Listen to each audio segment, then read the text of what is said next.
Start. पीड़िता के पिता रामलाल ने दिनांक 30/01/2013 को प्रथम सूचना रिपोर्ट संबंधित थाने में दर्ज कराई कि उसकी 9 वर्षीय पुत्री सायं 6 बजे से लापता है। उसमें यह भी कथन किया कि अपीलार्थी ने उसकी पुत्री को बीड़ी लेने के लिए किराना के दुकान पर भेजा था, तब से वह गायब है।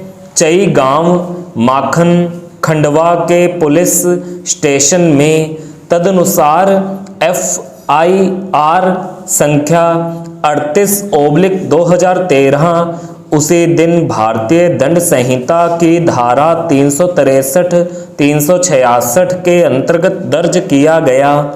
अगले दिन 02/02/2013 को खेत में पीड़िता का शव पाया गया।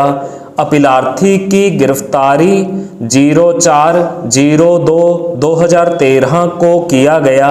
दिनांक 13/02/2013 को अन्वेषणोपरांत आरोप पत्र पेश किया गया, किंतु संबंधित न्यायालय ने दिनांक 18/02/2013 को मामला सत्र न्यायालय के सुपुर्द कर दिया।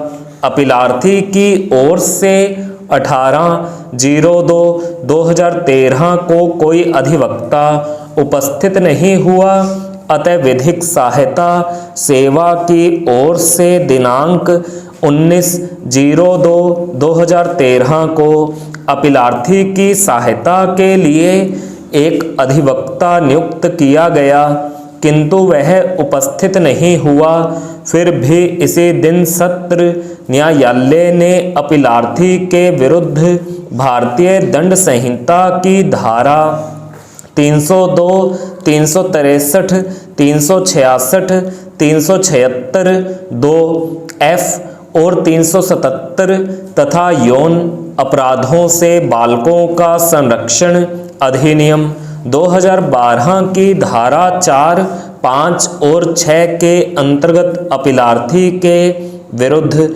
आरोप तय किया और 26/02/2013 तक अभियोजन के कुल 13 साक्षियों के साक्ष्य पूरे कर लिए गए। इसके बाद 27 और 28 फरवरी 2013 तथा 1, 2 और 4 मार्च 2013 तक विचारण पूरा कर निर्णय सुनाया गया। दिनांक 04/03/2013 को ही विचारण न्यायालय ने अपीलार्थी को उपर्युक्त धाराओं में दोषित घोषित किया और उसी दिन दंडादेश के प्रश्न पर सुनते हुए अपना अंतिम निर्णय भी दे दिया, जो इस प्रकार है। धारा 302 भारतीय दंड संहिता मृत्युदंड। धारा 363 भारतीय दंड संहिता 7 वर्ष कठोर कारावास, जुर्माना 1000 रुपये, चूक कारावास 1 माह। धारा 366 भारतीय दंड संहिता 7 वर्ष कठोर कारावास, जुर्माना 1000 रुपये, चूक कारावास 1 माह। धारा 377 भारतीय दंड संहिता 7 वर्ष कठोर कारावास, जुर्माना 1000 रुपये, चूक कारावास 1 माह। धारा 376 2 आजीवन कारावास पैरा समान अपराध होने के कारण पॉक्सो एक्ट की धारा 6 के अंतर्गत कोई दंड नहीं दिया गया। तदनुसार मृत्युदंड की पुष्टि के लिए उच्च न्यायालय को मामला संदर्भित दंड प्रक्रिया संहिता की धारा 366 कर दिया गया। दूसरी तरफ अपीलार्थी की ओर से भी उच्च न्यायालय में अपील किया गया। उच्च न्यायालय ने भी आक्षेपित निर्णय दिनांक 27/06/2013 के द्वारा न केवल मृत्युदंड की पुष्टि CA नंबर 4/2013 के द्वारा दिया, अपितु अपीलार्थी की अपील CA नंबर 748/2013 भी निरस्त कर दिया। अतः यह SLP अपील उच्चतम न्यायालय में प्रस्तुत किया गया।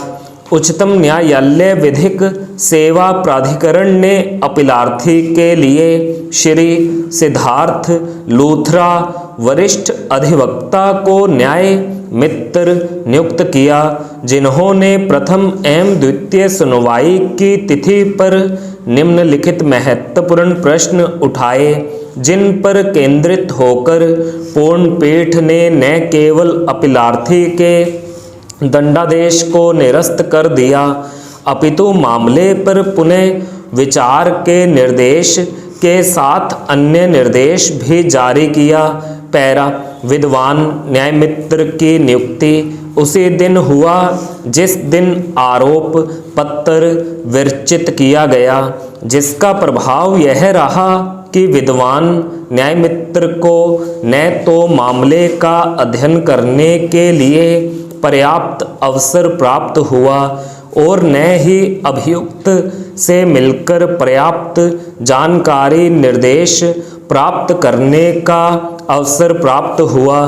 पैरा क्या वर्तमान मामले में विचारण न्यायालय के द्वारा अपनाया गया विचारण का तारीख त्वरित न्यायालय के रूप में 13 दिन के भीतर विचारण पूर्ण करके फांसी की सजा सुना देना स्वीकार किया जा सकता है, या क्या इस तरीके में विचारण न्यायालय की ओर से कोई उल्लंघन या त्रुटि कारित किया गया। स्टॉप।